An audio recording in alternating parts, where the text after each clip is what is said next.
मुंबईला आम्ही बांगलादेशी आणि रोहिंग्यांपासून मुक्त करू.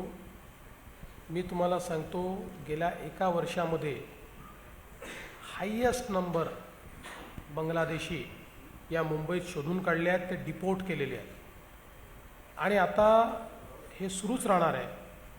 आणि आता तर आम्ही IITच्या मदतीने एक आर्टिफिशियल इंटेलिजन्सचं टूल तयार करतो आहे की ज्याचा उपयोग करून बांगलादेशी आयडेंटिफाय करणं सोपं होईल. कारण आपल्याला माहिती आहे की हे बांगलादेशमधनं पश्चिम बंगालमध्ये येतात, त्या ठिकाणी वेगवेगळ्या प्रकारे कागदपत्र तयार करतात आणि येऊन आपल्याकडे राहतात. दिसतातही आपल्यासारखे, थोडं बोलतातही आपल्यासारखे, त्यामुळे त्यांना हुडकावं लागतं, कागदपत्र असतात. आणि म्हणून आता एक आम्ही टूल तयार करतो आर्टिफिशियल इंटेलिजन्सचं. गेल्या 3 महिन्यापासून त्याच्यावर प्रयोग चाललेले आहेत.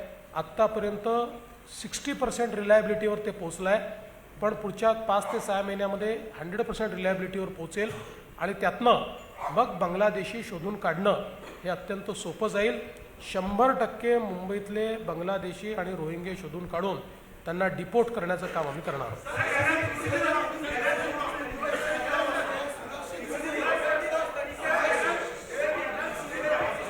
अरे एक एक एक एक एक एक एक एक एक एक चला, अच्छा ठीक ठीक है, चलो.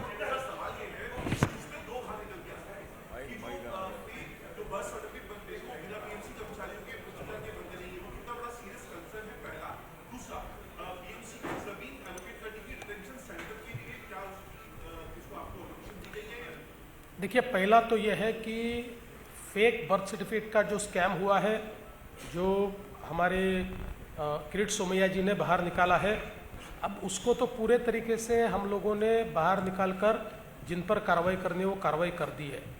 जहाँ तक डिटेंशन सेंटर का सवाल है, उसकी ज़मीन हमको मिल गई है, उस पर कार्रवाई हम कर रहे हैं. हाँ, जिस तरीके से आपने इस पूरे वचननामा में इंफ्रास्ट्रक्चर और साथ साथ ट्रांसपोर्टेशन को ज़्यादा जोर दिया है, इतनी बड़ी समस्या ट्रैफिक है और ट्रैफिक को खत्म करने के लिए किस तरीके से देखिए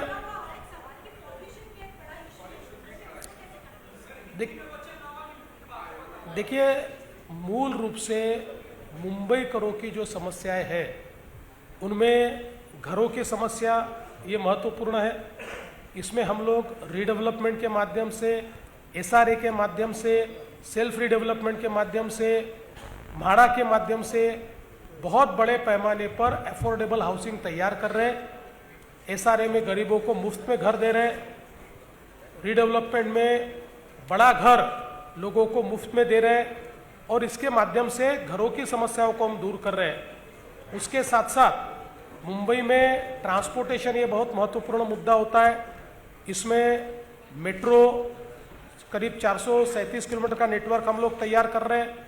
इसमें सबअर्बन रेलवे का अपग्रेडेशन हम कर रहे हैं. इसमें बेस्ट की बसेस जो है, उसमें 5000 बसेस अभी चलती है, उसको 10,000 बसेस तक हम ले जा रहे हैं. इसमें वाटर ट्रांसपोर्ट को हम ऐड करने वाले हैं. हमारे यहाँ जो मोनो है, इस सब का इंटीग्रेशन हमने किया है. इसको सिंगल प्लेटफॉर्म पर और सिंगल टिकट पर हमने लाया है. आने वाले दिनों में हमारी जो बेस्ट की बसेस है, उसमें हमारी महिलाओं के लिए 50% कंसेशन हम लोग देने वाले हैं. और इसके साथ साथ पर्यावरण भी बहुत महत्वपूर्ण है.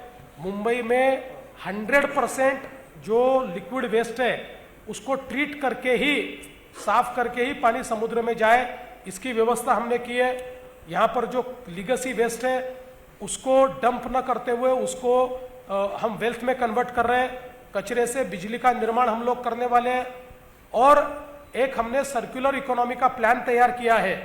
अगले 5 सालों में करीब करीब 17,000 करोड़ रुपया हमने प्लेज किया है, जो वाटर क्वालिटी इंप्रूव करना, जिसमें एयर क्वालिटी इंप्रूव करना, जिसमें सब प्रकार से CO2 का एमिशन कम करना, कार्बन सिक्वेस्ट्रेशन जो है वो उसके ऊपर जोर देना, इस प्रकार की एक कंप्लीट स्ट्रैटेजी हमने तैयार की है. मुंबई को एक सस्टेनेबल शहर की ओर हम लोग ले जा रहे हैं.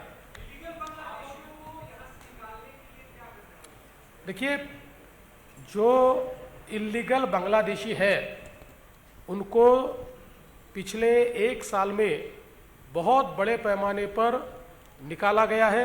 प्रधानमंत्री जी और गृह मंत्री जी के नेतृत्व में एक एक व्यक्ति को ढूंढ ढूंढ कर निकालने का काम चल रहा है। मैं ऐसा कह सकता हूं कि पिछले 1-1.5 साल में हमने जो लोग निकाले अभी तक का हाईएस्ट नंबर है।